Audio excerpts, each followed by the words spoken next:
Hello everyone, তোমরা কি কেউ জানো গ্যাংটক অর্থাৎ ইস্ট সিকিমের যে বিখ্যাত বাবা মন্দির রয়েছে, এই মন্দিরের ঠিক আসল রহস্যটা কি? আমি যে ঘটনাটার কথা বলবো সেটা কিন্তু একদম বাস্তব ঘটনা, যেটা প্রতিনিয়ত ঘটে চলেছে এবং ঘটনাটি শোনা ছিল সেখানকারই কিছু বিএসএফ এর কাছ থেকে। প্রথমে বলে রাখি, এটা হচ্ছে গ্যাংটকের ওল্ড বাবা মন্দির।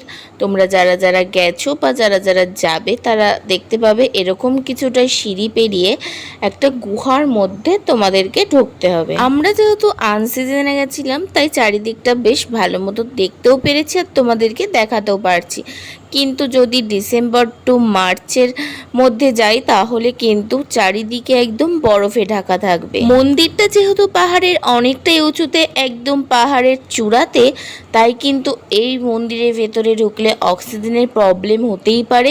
তাই রাস্তা থেকেই তোমরা অক্সিজেন কিনে নেবে, যেটার দাম নেবে 600 টাকা। আর হ্যাঁ, যাদের শ্বাসকষ্টের প্রবলেম আছে তারা তো ওই মন্দিরের ভেতরে গিয়ে বেশিক্ষণ থাকতেই পারবে না। এবার আমি এই মন্দির সম্পর্কে তোমাদের এমন কিছু তথ্য বলবো যেটা শুনলে আমার মতো তোমাদেরও গা শিউরে উঠবে।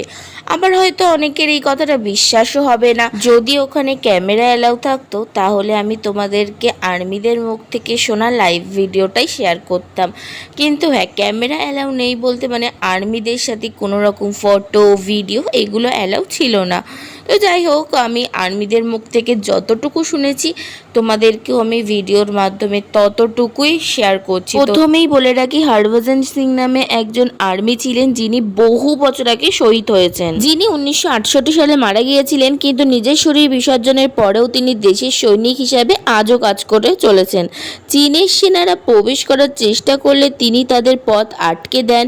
হরভজন সিং ভারতের একজন সাধারণ সৈনিক ছিলেন। 1967 সালে সিকিমে ভারত চীন সীমান্তে তার পোস্টিং হয়। তিনি তার দায়িত্ব অত্যন্ত নিষ্ঠার সাথে পালন করেন। 1968 সালে তিনি একটি দুর্ঘটনার শিকার হন, যার কারণে তিনি প্রাণ হারান। আসলে একটি নালা পার হওয়ার সময় তিনি জলের প্রবল স্রোতে ভেসে যান।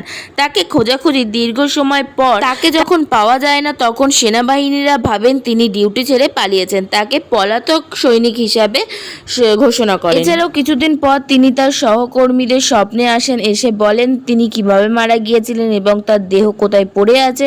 তারপর আরও সেনাবাহিনীরা গিয়ে দেখে যে উনি স্বপ্নে যা যা বলেছিলেন ঠিক সেখানেই তার দেহটা পড়েছিল। ওই মন্দিরে বাবা হরভজন সিং এর ইউনিফর্ম, জুতো, বিছানা, নানা প্রয়োজনীয় জিনিসপত্র রাখা আছে। এই মন্দিরের দায়িত্বে এখন ভারতীয় সেনাবাহিনীরাই আছে। এছাড়াও বলেছেন প্রতি রাতে নাকি মন্দিরের দরজা আপনা আপনি বন্ধ হয়ে যায় যখন তিনি আসেন ডিউটি করতে।